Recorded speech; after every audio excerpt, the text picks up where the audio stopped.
Hello दोस्तों, तो कैसे हैं आप सभी लोग। मैं स्वागत करता हूं आप सभी का अपने क्लासेस आर्यकुल क्लासेस में। तो दोस्तों मैं आशा करता हूं आप सभी लोग बहुत अच्छे से पढ़ रहे होंगे और अपनी पढ़ाइयों को ज़ोरदार धार दे रहे होंगे। तो दोस्तों आज हम लोग उसी सीरीज़ में हम लोग एक अपनी नई कहानी लेके आए हैं आप सभी के बीच में।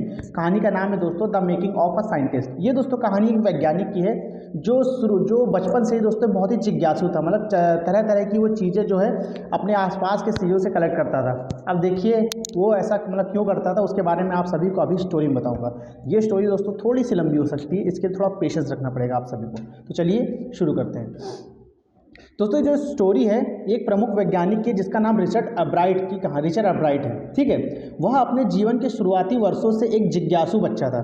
ठीक है, मतलब कि वो मतलब बताया था ना मैंने, बहुत ज़्यादा जिज्ञासु था। मतलब अगर कोई छोटी सी चीज़ें होती तो वो सोचता था ऐसा क्यों होता है। तो उन्होंने दोस्तों क्या किया, अपने बचपन में तितलियों को इकट्ठा करना शुरू कर दिया।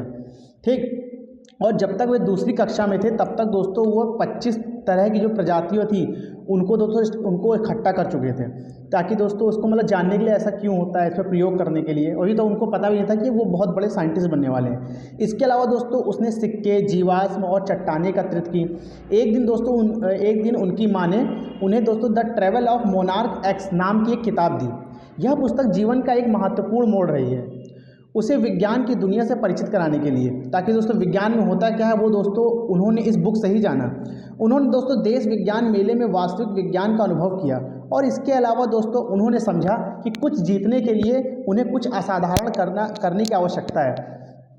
ठीक है, जैसे दोस्तों हम लोग बोलते हैं ना कि अगर कुछ पाना हो तो दोस्तों कुछ खोना जरूर पड़ेगा। अगर आप सभी को नंबर अच्छे लाने हो तो अपनी रातों को ख़राब करके थोड़ी सी आपको पढ़ाई करनी पड़ेगी और थोड़ा पेशेंस रखना पड़ेगा, बाकी सब भगवान के भरोसे है।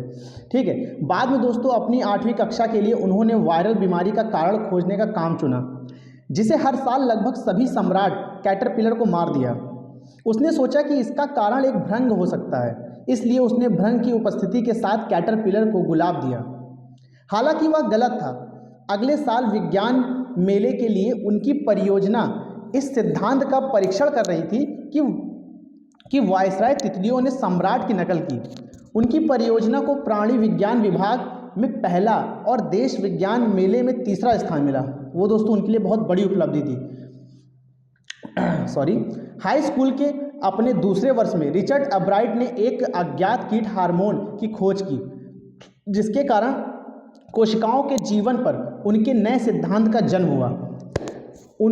उसने सम्राट प्यूपा की पीठ पर छोटे सुनहरे धब्बों के उद्देश्य को खोजने की कोशिश की। इस परियोजना ने देश विज्ञान मेले में पहला स्थान हासिल किया और Walter read army institute of research में काम करने का मौका मिला। दोस्तों किस में मौका मिला, उसका नाम क्या था, Walter read army institute of research में। ठीक है, हाई स्कूल के छात्र के रूप में उन्होंने अपने उन्नत प्रयोग को जारी रखा और अंत में हार्मोन रासायनिक संरचना की पहचान करने में सक्षम थे। एक दिन हार्मोन के एक्सरे तस्वीरों को देखने के दौरान उन्होंने अपने नए सिद्धांत का विचार किया, जो बताता है कि कोशिकाएं इनके डीएनए का खाका पढ़ सकती हैं।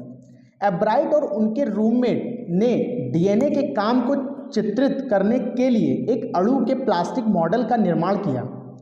यह एक बड़ी छलांग थी और एक पत्रिका में प्रकाशित हुई। उन्होंने हार्वर्ड से सर्वोच्च सम्मान के साथ स्नातक किया।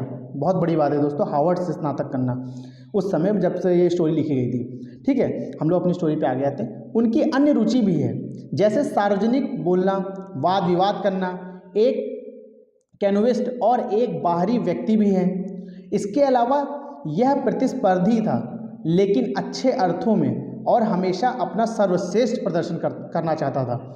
इसके अलावा वह एक अच्छा वैज्ञानिक बनने के सभी लक्षण उस हमारे जो साइंटिस्ट थे उनके पास थे। तो दोस्तों कैसी लगी आप सभी को स्टोरी। दोस्तों मैं आप सभी को एक क्वेश्चन बता रहा हूँ, वो क्वेश्चन आ सकता है इस बार। ठीक है दोस्तों, क्वेश्चन है हमारा, रिचर्ड अब्राइट के लिए विज्ञान की दुनिया में मतलब कैसा क्या खोला, ऐसा मतलब क्या हुआ उसके साथ कि उसको लगा कि उसको एक वैज्ञानिक बनना है। तो दोस्तों आप सभी को इस क्वेश्चन को लिखना है और जितना हो सके आप इस चैप्टर की समरी को खुद लिखिएगा, क्योंकि दोस्तों जब तक कि आप लिखेंगे नहीं तब तक कि आपको नहीं आएगा। क्योंकि दोस्तों more you right more you learn. ठीक है, आप सभी को क्या करना है दोस्तों, कोई भी चैप्टर की समरी हो, चाहे वो सेंट्रल आइडिया हो आप सभी का, चाहे एनालिटिकल पैराग्राफ हो, जब तक आप उसको लिखेंगे तब तक आपको नहीं आएगा। आपको सिर्फ और सिर्फ लिखने पे ध्यान देना है, क्योंकि आप लोग अभी इतना पढ़ ही चुके होंगे, क्योंकि अब आप सभी को कुछ नया पढ़ने की ज़रूरत है नहीं। बाकी हम लोग आप सभी को छोटी छोटी समरीज को दे रहे हैं, बस आप सभी को एक बार वीडियो को अपने ऑन करना है, नहीं हो तो आप 2x पर लगा के देख सकते हैं। ठीक है, तब तक के लिए मैं आप सभी से विदा लेता हूँ। कल हम लोग फिर मिलेंगे इसी वक्त इसी समय। तब तक के लिए जय हिंद जय भारत।